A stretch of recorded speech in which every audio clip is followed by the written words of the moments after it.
Hey Prof, you asked us to come along to the tutorial with preparation of what we think a solution is.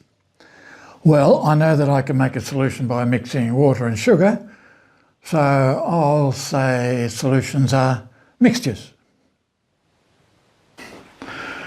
Okay, Oggy, are all solutions mixtures? I guess so.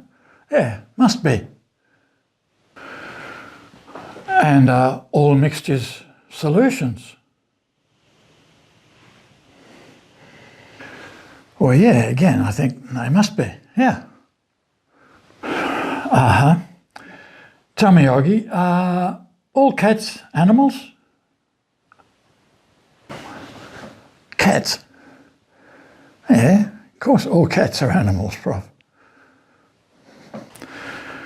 And are all animals cats? Of course not. Lots of animals are not cats. There's lions and dogs and hippopotamuses and giraffes and horses, all sorts. I think I see where you're going. All cats are animals, but not all animals are cats. All solutions are mixtures, but not all mixtures are solutions. Okay, but which mixtures are not solutions? Good question. Let's go the other way. Let's think first of all about which mixtures are solutions. And remember, there's nothing sacred here. Solution, the term solution, what it applies to, is a human construct. It's an artificial classification. It doesn't somehow exist in the scriptures that a solution is such and such. But the way that scientists have come to classify solutions is that they are mixtures that are homogeneous. What does homogeneous mean? Got a few notes up here. In a homogeneous solution, which therefore is a solution, in a homogeneous mixture, we can't identify the individual bits by looking at them and seeing some of A and some of B in the mixture individually. That the composition is the same all over the sample. And because the composition's the same, the properties are the same all over the sample. The density, the refractive index, the colour, the intensity of the colour, all those things, doesn't matter where you take a specimen from, are the same all over a sample which is homogeneous. And therefore, according to the scientist's classification, a solution.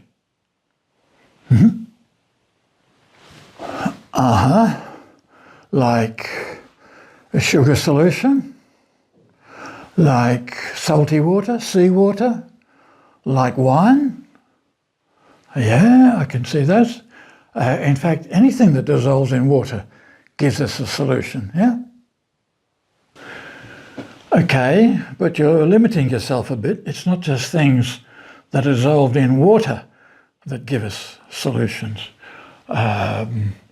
Certainly salty water and wine and the things that you mentioned are solutions, but petrol, there's no water there. It's a mixture of different hydrocarbons and it satisfies all these criteria. It's a solution. Methylated spirits is a mixture of methanol and ethanol, satisfies all those things. It also is a solution. So, homogeneous mixtures of any liquids, 2 or 3 or more liquids, are solutions. Got it? Well, it is correct that homogeneous mixtures of any 2 liquids or any 3 liquids does make what we call a solution, but again you're restricting yourself a bit because it's not just liquids. If you think about dissolving things in water, just for one example, the stuff that's in the water can be a solid, like sodium chloride or sucrose. It can be a liquid, like ethanol. It can be a gas, like carbon dioxide. Water, with all of these things, forms a homogeneous mixture, so we call it a solution. Okay, so any combination, liquid, solid and gas dissolved in a liquid, is a solution if it's homogeneous. Yeah, okay, but you've still got a fixation with liquids. It's true that you can have a solid in a liquid or a liquid in a liquid or a gas in a liquid, can all be solutions if they're homogeneous, but the solution itself doesn't necessarily have to be a liquid. We can have liquid solutions like the ones we've been talking about there. We can have solid solutions like brass, copper and zinc, forming a homogeneous mixture. We can have gaseous solutions like air. Air is a solution. Air is a solution. You can't shake up air like you shake up solutions. Who said anything about shaking up solutions? What were my criteria for whether a substance, for whether a material is classified as a solution or not? Well, if it's a solution if it's a mixture and the mixture is homogeneous. Well, is air a mixture? Yeah, air is a mixture. Nitrogen, oxygen, argon, water vapour, carbon dioxide, lots of lesser stuff. It's a mixture. And it's homogeneous. I can't see the nitrogen and oxygens molecules. I guess I can't prove it, but I presume the composition of the air just here is the same as the composition of the air just near you and over there. So, So a gas can be a solution. All right then. So what are mixtures that are not solutions? Good. Now we're making progress. Yeah, any mixture that is not homogeneous is not a solution. I'll give you another term, another name, another word, bit of jargon. Things that are not homogeneous, we give them a name, we say they're heterogeneous.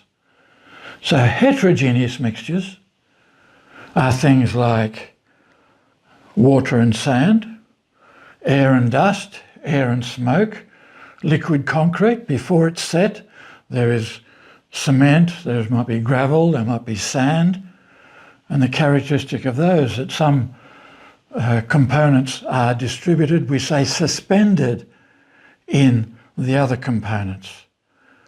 And they're called suspensions. And if we leave those, the heavier components will settle out of the suspension. So lots of mixtures that are not solutions. You could think of millions. Got it. That's clear, Prof. Thank you. Okay, got to go then. Well, hang on a bit, Aussie. You don't really deeply understand unless you realise some of the fuzzy edges that apply when people, scientists or otherwise, make classifications. Firstly, just two ways in which I think classifications are fuzzy that you ought to know about. Firstly, can we agree that air around here is a solution? Yeah, Prof, we just talked about that. I guess the composition of the air here is the same as the composition of the air there. I can't distinguish the components. Air is a solution. Yep. So we have this criterion that the composition of a solution is the same everywhere. And we're going to presume it's the same there as there as there as there. Remember we did our environmental chemistry course. Do you reckon the composition of air is the same 10 kilometres above the Earth as it is here? Well, no. I know that 10 kilometres above the Earth not only is the concentration of particles total different, 10k up than here, but the relative compositions are different. So that doesn't satisfy this definition. Well, that's upset the apple cart. What do I believe now? Well, that's a good recognition to come to. But don't lose sleep over it. This is not earth-shattering. Again, I emphasise these are human constructs.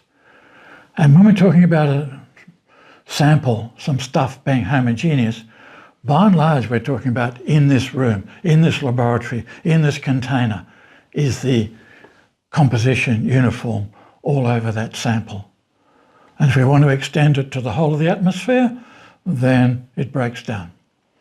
Same as seawater. If I took a bucket of seawater down the beach tomorrow, you'd say, yeah, that's a solution. Its composition is the same everywhere. But if I compared that composition, the composition of that water with a kilometre deep in the Pacific Ocean, or even deeper, if it goes deeper, we'd probably say no. But we're talking about practicalities. Now, okay, there's another even more important fuzziness. Let me just get this board here.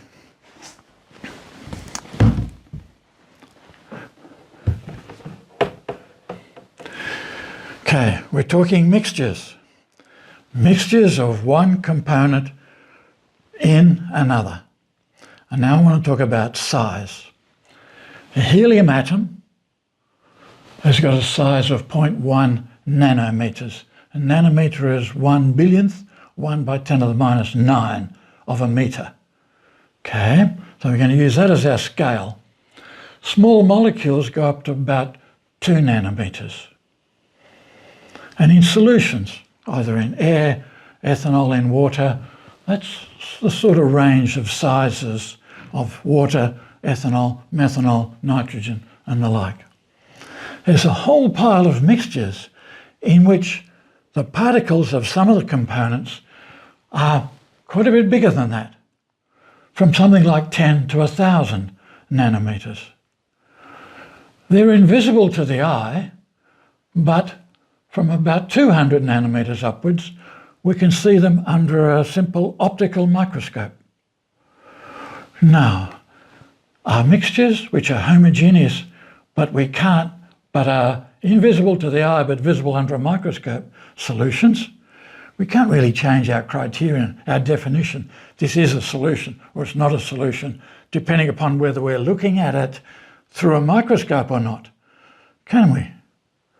No. So in fact, we have another classification called colloidal dispersions. These are things in which particles are in that sort of range. Milk is a colloidal dispersion. It has fat globules mixed in homogeneously, usually in water, in an aqueous medium. Mayonnaises. We can have solid colloidal dispersions, jelly and agar. And we can have gaseous colloidal dispersions, like a mist, very fine particles, or aerosols, or smoke. So there's a whole intermediate range. Their most common and obvious characteristic is that they will scatter light which passes through them. So, as ever, there are borderline cases. And these form a very, very important, increasingly important part of science, part of chemistry. Okay, now just before we go, I want to mention blood. Blood is a solution, a suspension, and a colloidal dispersion, in the sense that it has small molecules, just like salty water. It's a solution. It has very large platelets and blood cells, and they come into this category, up high, somewhere 400 or 500 nanometers. So it's a colloidal suspension. I'm sorry.